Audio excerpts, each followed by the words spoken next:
Hello friends.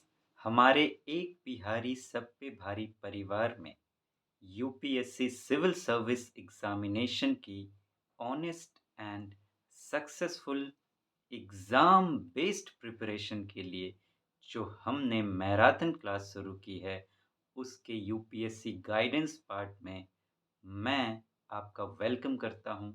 I welcome you all truly and honestly. Friends, आप जानते हैं कि अभी हम लोग बेसिक्स पर बात कर रहे हैं।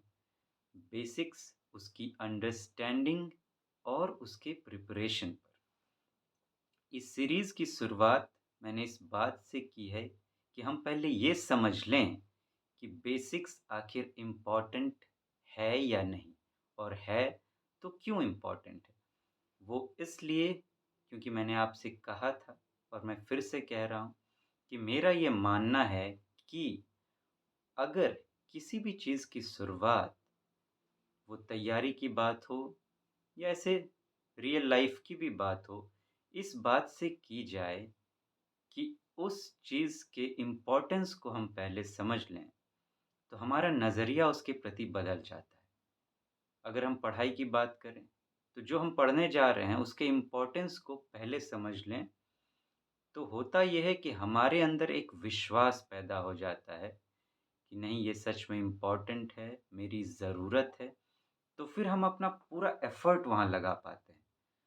और अगर हम पहले उसके इम्पोर्टेंस को नहीं समझते हैं, तो हम चलताऊ तरीके से सरफ़ेस लेवल पर चीज़ों को करने की कोशिश करते हैं। लेकिन इम्पोर्टेंस पता लगने के बाद हम बिल्कुल प्रॉपर मैनर में अपने एफ़र्ट को, अपने वर्क को वहाँ पुश करते हैं। फॉर एग्ज़ाम्पल, अगर मैं आपसे कहूँ कि आपको मंदिर चलना है, आपको मंदिर के अंदर प्रवेश भी करना है, तो क्या आप नहाएँगे नहीं? बिना नहाए जाएँगे? बात है, पूछने वाली बात है। और अगर मैं कहूँ आपको जाके मंदिर में पूजा भी करनी है, तो फिर आप पूजा का थाल, जो भी सामग्री है, वो भी लेकर जाएँगे। मतलब आप फुल्ली तैयार होकर जाएँगे, क्योंकि उस हिसाब से, जिस हिसाब से आपको काम दिया गया है, ठीक है? अगर मैं फॉर एग्ज़ाम्पल आपसे कहूँ कि आपको यूपीएससी का एक आंसर लिखना है, तो मैं आपको दे दूँ और आप लिख लेंगे, क्वेश्चन मैं दूँ और आप लिख लेंगे?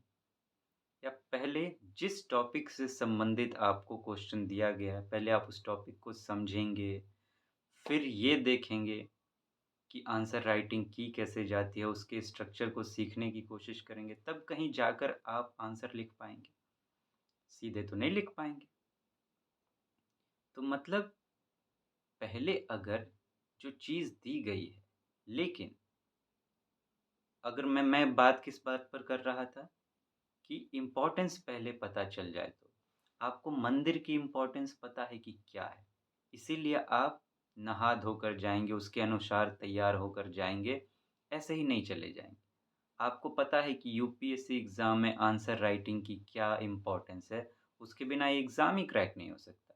तो आप जैसे-तैसे आंसर लिखने नहीं बैठ जाएँगे एग्ज़ाम में जाकर, आप पहले खुद को अच्छे से प्रिपेयर करेंगे, क्योंकि आपको इम्पोर्टेंस पता है। वैसे ही मैं बेसिक्स पर बात कर रहा हूँ कि बेसिक्स की आपको इम्पोर्टेंस अगर पता चल जाए, तो फिर आप अपना पूरा एफ़र्ट वहाँ लगा पाएँगे।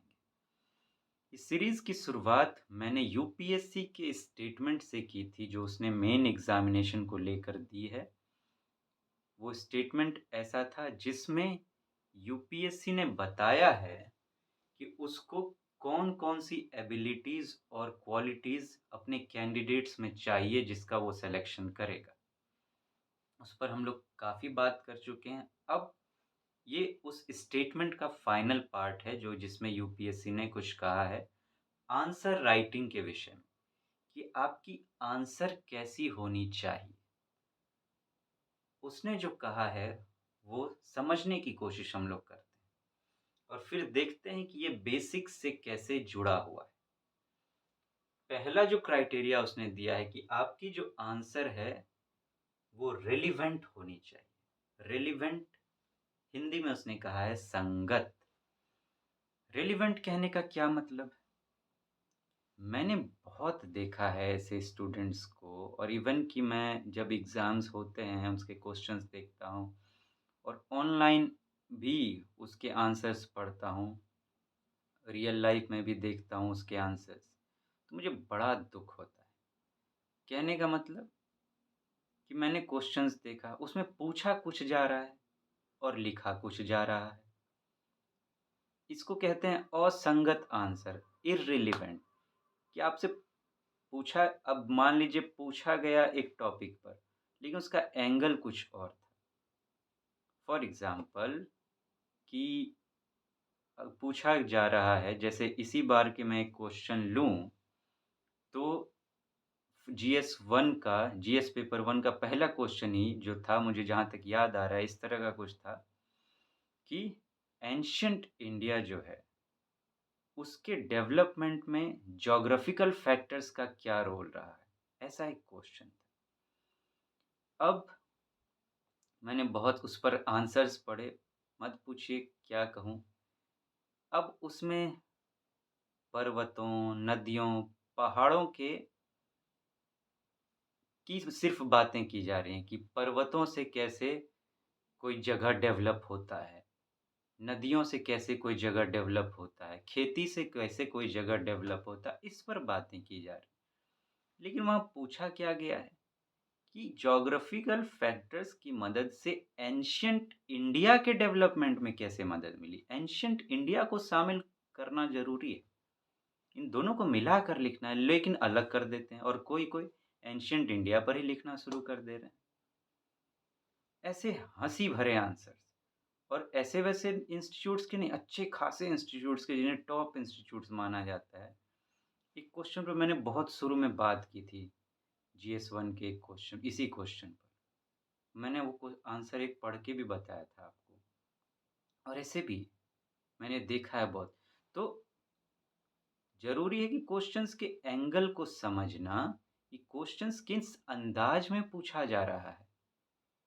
सिर्फ़ यही नहीं कि जो टॉपिक उसमें लिखा गया उसी पर हमने लिखना शुरू कर दिया।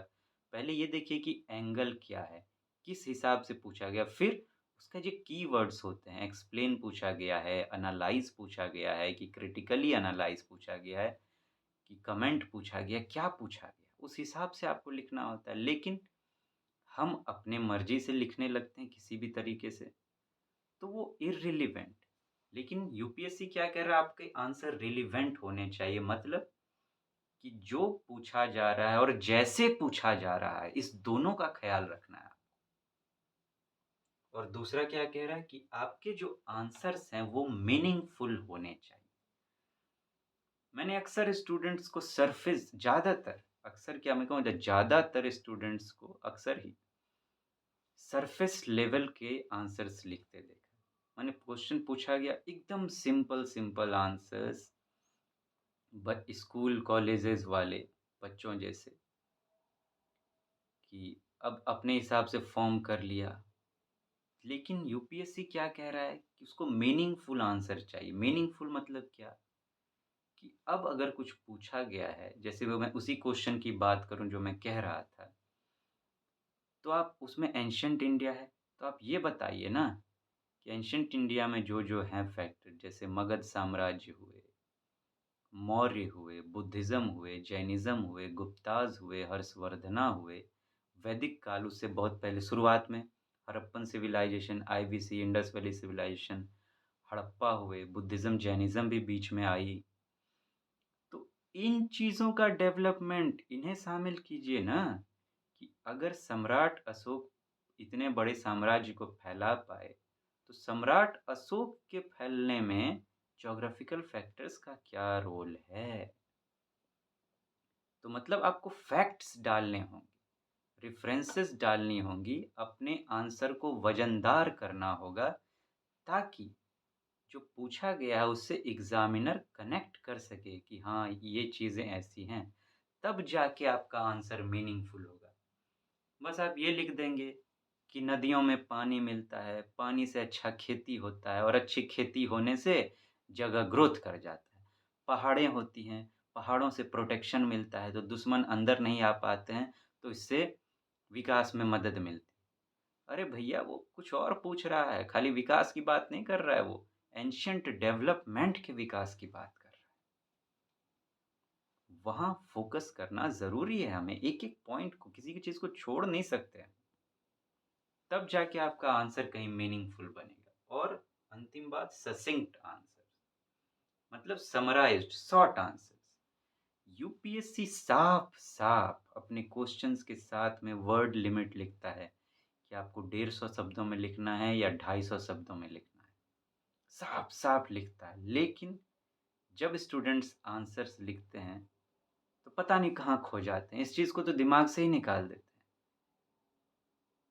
150 शब्दों को 250, 300, 350, 400, 500 शब्दों तक में लिख डालते हैं। उसी क्वेश्चन का मैंने आंसर 460 से ज़्यादा वर्ड का वो आंसर था। 150 शब्द को आप 460 वर्ड में लिख रहे हैं। आपको क्या लगता है आपको कितने नंबर मिलने चाहिए? हुँ, ज़ीरोस भी माइनस में अगर जाता तो माइनस ज़ीरो मिलना चाहिए आपको। उसे ससिंक्ट आंसर कहने का, ससिंक्ट का क्या मतलब है? कसा हुआ।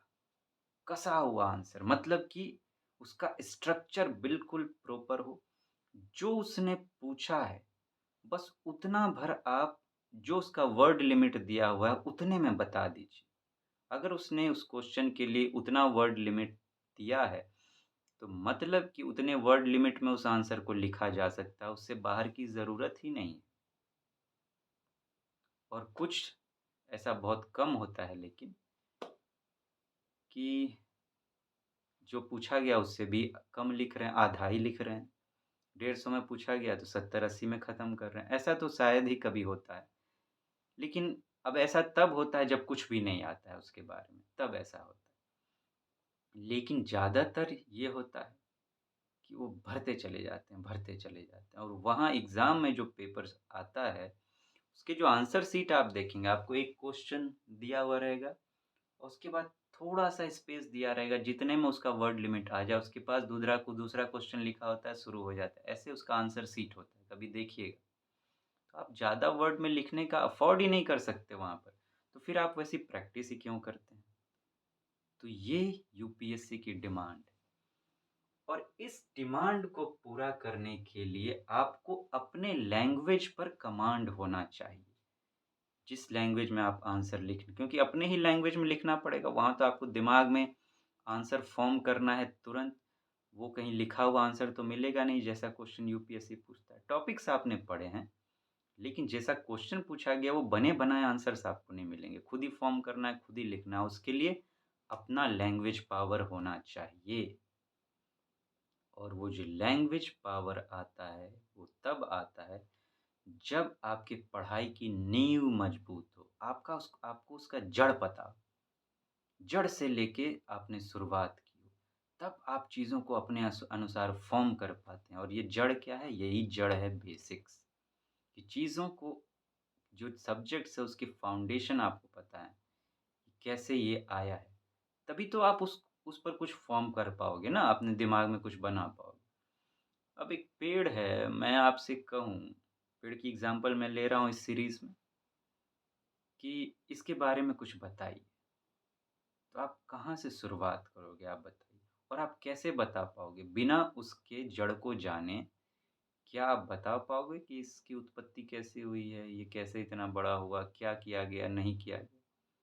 आप तो बताओगे ना कि ऐसे फर्टाइल ज़मीन पर ये ऐसी बीज लगाई गई थी, उसको इस तरह से सिंचाई की गई थी, इस तरह से देखभाल किया गया था, आगे जाके ये किया गया, तब जाके आज ये इतना बड़ा पेड़ हुआ है। जड़ पता होना चाहिए, जड़ बेसिक्स है।